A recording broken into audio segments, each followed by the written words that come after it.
नमस्कार मित्रों, टीएस की बात में आपका स्वागत है। मैं हूं त्रिवेणी सिंह। आज़ादी के तत्काल बाद तत्कालीन प्राइम मिनिस्टर जवाहरलाल नेहरू जी ने कालाबाजारियों को निकटतम लैंप पोस्ट पर फांसी दे देना चाहिए, ऐसी बात उन्होंने कही थी। उनके द्वारा इस उद्गार का जनता पर सकारात्मक असर पड़ा। लोगों में उम्मीद जगी कि अब भ्रष्टाचार से राहत मिलेगी। लेकिन उसके बाद हुआ क्या? आज़ादी के तत्काल बाद जब पाकिस्तान ने कश्मीर में घुसपैठ की तो सेना को जीपों की भारी कमी महसूस हुई। सरकार ने तत्काल ब्रिटेन से 2000 जीपों का सौदा किया। प्राइम मिनिस्टर कार्यालय ने ब्रिटेन के उच्चायुक्त बीके कृष्णन को इस संबंध में संदेश भेज दिया तथा यह भी संदेश भेज दिया कि किस कंपनी से जीपें खरीदी जाएं। मेनन ने प्रशासनिक प्रक्रिया का पालन नहीं किया। पालन किए बिना उस कंपनी को 1,72,000 पाउंड का अग्रिम भुगतान कर दिया। कंपनी केवल और केवल 155 जीपों को भारत को भेज पाई, जो इस्तेमाल करने लायक नहीं थी।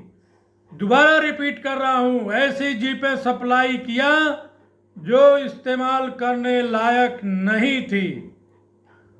उन्हें बंदरगाह से चलाकर गैरेज तक नहीं पहुंचाया जा सकता था। संसद में इसी मसले पर भारी हंगामा हुआ। यह बात भी सामने आई कि भुगतान खुद कृष्ण मेनन ने कर दिया था, जबकि यह काम उनका नहीं था, पर प्रक्रियाओं का अनुपालन नहीं किया गया। अनंत सैनम अयंगर की अध्यक्षता में जांच कमेटी बनी। कमेटी ने अपने रिपोर्ट में कहा कि खरीद की प्रक्रिया गलत थी, इसकी न्यायिक जांच होनी चाहिए। लेकिन नेहरू सरकार ने न्यायिक जांच नहीं कराई। फिर जब यह मामला संसद में उठा तो 30 सितंबर 1955 को तत्कालीन गृह मंत्री गोविंद बल्लभ पंत ने कहा कि हमारी सरकार इस केस को बंद करने का निर्णय लिया है। यदि इस निर्णय से प्रतिपक्ष संतुष्ट नहीं है तो अगले आम चुनाव में मुद्दा बनाकर देख लें। यह बात एक ऐसी सरकार कह रही थी जिसके मुखिया नेहरू जी ने जनता से वादा किया था कि गलत करने वालों को नज़दीक के लैंप पोस्ट पर फांसी से लटका दिया जाना चाहिए।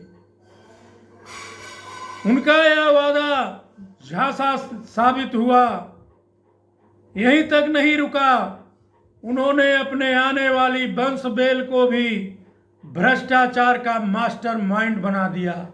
वो कैसे? इंदिरा गांधी ने 1971 में गरीबी हटाओ का नारा दिया था। नारे के लिए धन प्रोवाइड किए गए। गरीबी का जो पैसा गरीबी दूर करने के लिए था, वो पैसा कांग्रेसियों ने खा डाला और गरीबी रह गया। यहीं पर नहीं रुके। उसके बाद श्रीमती इंदिरा गांधी जी रक्षा सामान के खरीद फरोख्त में भारी कमीशन लेती थी। इसके बाद इंदिरा गांधी के असैसिनेशन के बाद राजीव गांधी देश के प्रधानमंत्री बने। उन्होंने भी बोफोर्स घोटाले में बपोर खरीद में घोटाला किया और कमीशन खाया, लेकिन दुर्भाग्य था कि वो फैसला आने से पहले राजीव गांधी की एक रैली में आतंकवादियों ने उनकी हत्या कर दी। तो यह नेहरू जी के जो वाक्य थे, उन्होंने कैसे उससे मुकरा, कैसे भ्रष्टाचार का शुरुआत किया और उनकी वंशवेल जब जब कुर्सी पाई तब तब भ्रष्टाचार का नया तरीका अपना करके देश के खजाने को लूटा।